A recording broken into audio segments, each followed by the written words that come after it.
Welcome back to Dire Wolf. Today we're going to be talking about fake news. Ever since the election of Donald Trump, CNN and other large news agencies have been levying the charge that fake news sites that popped up around the election were one of the key factors in getting Donald Trump elected. Because made-up, false stories are polluting people's Facebook timelines and Twitter streams. This cesspool of nonsense. Bogus stories. It's horrible. And getting worse. These fake sites are easy to set up and profitable for the creators.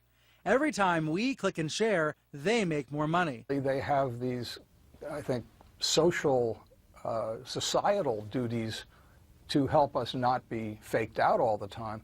So CNN's argument is twofold. First, that fake news sites are dishonest and deceptive, and then second, that they profit from their deception. What's implied in this argument is that CNN is not like the fake news. They are not misleading and not dishonest, and not profiting from misleading the public. If CNN's going to get up on their high horse and say how bad fake news is, maybe we should take a look at how they report. Maybe we should take a look at the example being set by CNN and use that as a standard when we're judging fake news. Hillary Clinton blamed the victim. Number 101 when you're dealing with rape cases, don't blame the victim. She blamed a 12-year-old girl, a 6th grade 12-year-old girl, of seeking the attention of older men and fantasizing about being with older men. There's audio. Wait, we haven't corroborated any of this, so I mean, I just think you should be very. It's widely reported. It's widely reported. Widely reported. So is the National Enquirer. Widely reported. We widely can reported go. Doesn't mean anything. It's not on this network, I would point out. Hillary Clinton had accused her of some sort of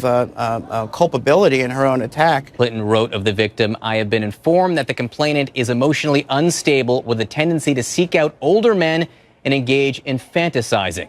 Mrs. Clinton seems to admit she knew the defendant was guilty. It took a lot of different tests. I had to tolerate. And she passed. Forever destroyed my faith in tolerance. It's not on. So obviously CNN and their journalists were aware of Hillary Clinton's past scandal. But just because Hillary Clinton now became the Democrat candidate whom they supported, now, they have no awareness of this past scandal. They're not sure it actually happened. But obviously they reported on it multiple times in the past. That sounds pretty dishonest. Anderson Cooper even said it was never reported on CNN. That's a right-out lie. So maybe they lied about the past. But at least they're reporting on current events correctly, right? His family and friends holding a vigil marked by prayers. Thy kingdom come, thy will be done. With his sister calling for peace. Don't bring the violence here and the ignorance here. Burning down shit ain't gonna help nothing. Y'all burning down shit we need in our community. Take that shit to the suburbs.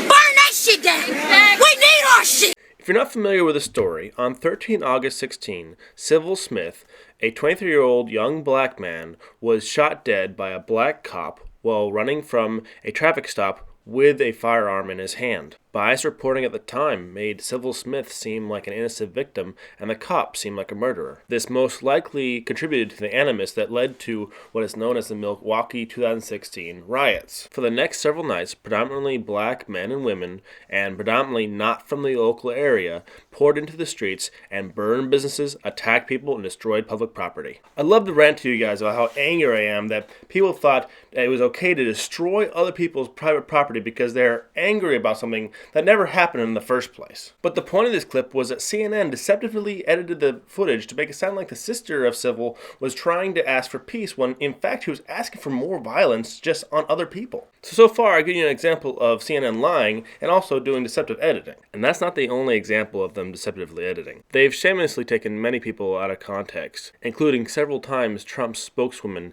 Kellyanne Conway, such as one time when she was explaining that Trump's campaign was behind in spending because Hillary Clinton's campaign was outspending them, but they twisted her words to say that they were behind in the polls. When she was asked later about the polls, she clearly stated that she believed that Trump was ahead, but that clearly didn't fit the liberal narrative, so they had to twist her words to say what they wanted her to say.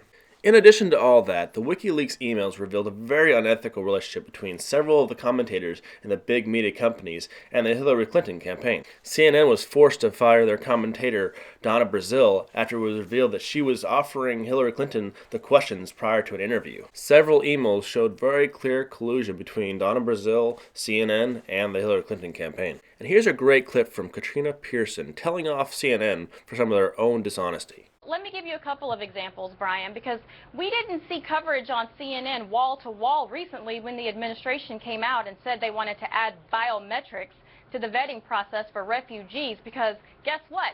That's going to be in a database. But we did hear for 2 weeks that Donald Trump wants a database for these Muslim refugees, and it was insanity. We don't hear back-to-back coverage on CNN about Hillary Clinton lying to the American public, knowing that we had a terrorist attack in Benghazi, and she blamed an American citizen who made a video. But yet we spent weeks on talking about a head count when Muslims celebrated 9/11. So I think that goes to show the dishonesty in media. I do think hundreds of hours have been spent covering Benghazi. You just said Muslims celebrated 9/11. Don't you mean a very small number, according to media reports, maybe a handful? No, I mean radical Muslims celebrating 9/11 in America. And let me talk about just last night from that video that you were talking about in Iowa. Let's continue with the dishonesty, because MSNBC said that Donald Trump abruptly left the stage from his event in North Carolina, when in fact the full video is out there on YouTube. He talked for about an hour, took questions and answers from the audience members, and then continued to shake hands and sign books and shirts and hats and everything afterwards. So that's just completely dishonesty in the media. I'm sorry, CNN, but if we're using the metric of misleading and dishonest to measure fake news, it looks like you're fake news too. So when I hear you complain about fake news and see you refer to an online list of websites that are fake news, I take it with a grain of salt. And that's not because fake news sites aren't real. They're very real. There's some sites that have been around for a long time that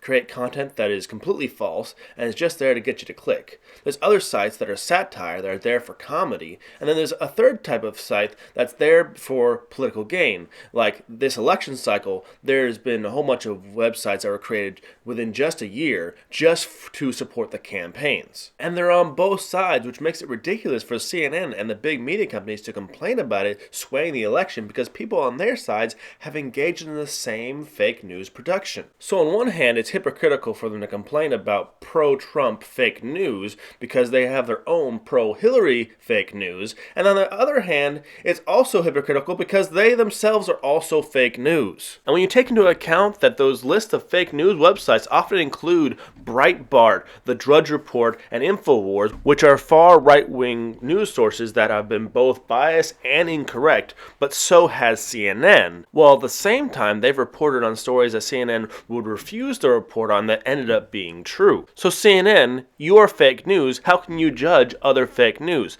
The moral of the story, kids, is that you need to do your own research. Don't just believe a news story from one news source. Listen to two news sources with differing biases and look for the truth in the middle. When you see a story that concerns you, check Snopes and other websites that help you check out rumors to make sure you don't believe something that's crazy. You need to think critically about all information you received and see if it is both logical and supported by evidence. There's very few things in life that are matters of faith. For everything else, be skeptical.